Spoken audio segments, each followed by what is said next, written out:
Ethiopia, home to more than 100 million people, the original home of the coffee bean, seat of the African Union, and a nation whose roots stretch back into ancient times. Ethiopia has been heavily settled, going far back into prehistory.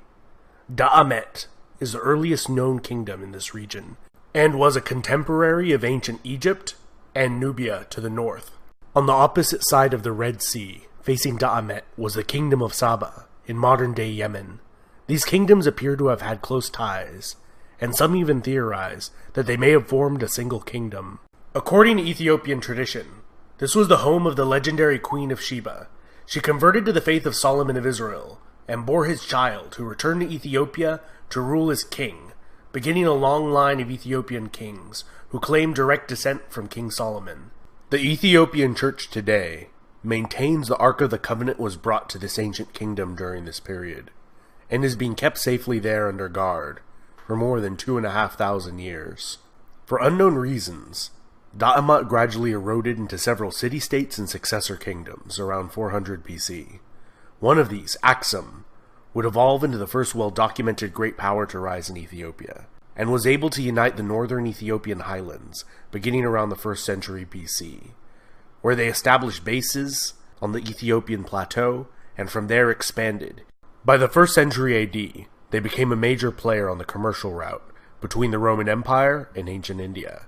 A notable Persian religious figure and scholar of the time regarded Aksum as one of the 4 great powers of his day, alongside Persia, Rome, and China. To facilitate this booming trade, the Aksumite kings minted large amounts of gold currency that became widely used and have been found throughout the Mediterranean to India.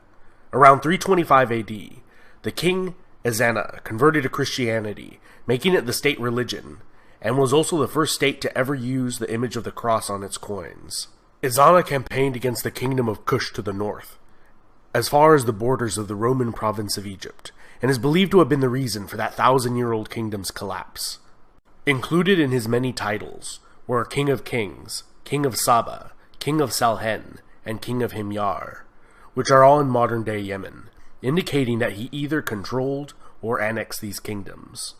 Or perhaps they were merely tributaries. The kingdom of Aksum would reach its apogee during the reign of King Caleb, who invaded the Arabian Peninsula in 520, with a vast army against the Jewish King Yusuf of Himyar, who had been persecuting the kingdom's Christian population.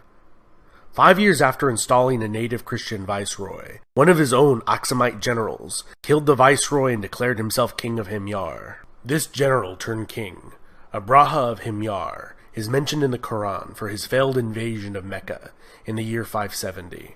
The rise of the Arab Empire would signal the decline and eventual demise of both of these kingdoms. Aksum was completely cut off from any contact with the Christian Roman Empire and the vast revenues generated from Roman trade. The kingdom of Aksum had a slow decline and began to contract back into the highlands. The kingdom of Alodia formed on its northern border and converted to Coptic Christianity and spoke a Nubian dialect, in contrast to Aksum's Semitic dialect and script, used since the days of Da'amet in the 9th century BC.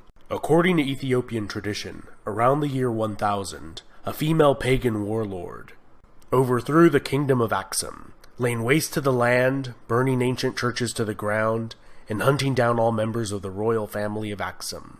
The last of her dynasty, which ruled over a much diminished kingdom, was overthrown by Maratakla Haymanot in 1137, establishing the Zegwe dynasty, although some scholars believe this dynasty was established earlier. The most famous ruler of Zegwe dynasty was Gebre Lalibela, who constructed 11 churches, carved straight from a single piece of stone, and attempted to construct a New Jerusalem as his new capital, in response to the capture of the Old Jerusalem by the Muslims in 1187. Despite the piousness of the Zegwe, they had one thing working against them in the eyes of many of their subjects. They did not claim direct descent from the biblical King Solomon, and around the year 1270 they were overthrown by a dynasty that did claim Solomonic descent. This Solomonic line of kings ruled Ethiopia for more than 700 years, with a brief interruption during the 14-year Abyssinian-Adal War, in which the Adal Sultanate was able to annex Ethiopian Abyssinia with Ottoman help, only to be beaten back to their original borders by the Ethiopians with Portuguese assistance. The Age of Princes was a period in Ethiopian history from 1769 till 1855, when the country was de facto divided within itself into several regions, with no effective central authority. It was a period which the emperors from the Solomonic dynasty were reduced to little more than figureheads, confined to the capital city of Gondar, and local warlords fought each other for supremacy. This came to an end with the reign of Tewodros II, who re-established his dynasty's authority over the nation. However, this respite was short-lived, and he would commit suicide instead of being taken prisoner by a British expedition. The British would sack the Ethiopian capital and carry the Solomonic dynasty's crowns and treasure they had accumulated over the centuries back to Britain. Ethiopia's troubles were not over, and in 1874, the Ottoman-backed Ismail Pasha of Egypt invaded Ethiopia with the goal of creating an empire that would include the entire length of the Nile River. His sizable army included a large number of recruited American and European officers. The Ethiopians had been working hard on organizing and modernizing their military since their experience against the British, and were able to utterly defeat the Egyptians in 2 decisive battles. The Ethiopian Emperor Yohannes would die in battle against a Sudanese raiding force 13 years after defeating the Egyptians.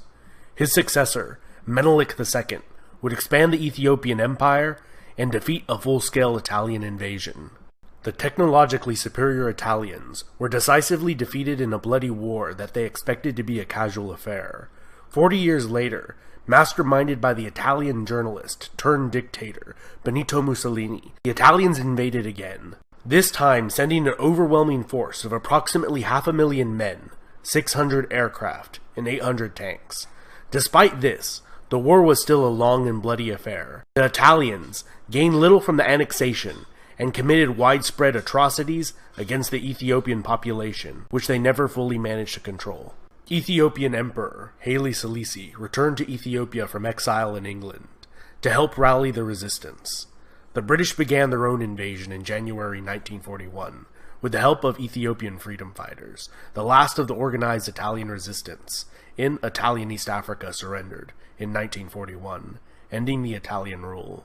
The Solomonic monarchy was fully restored after the war.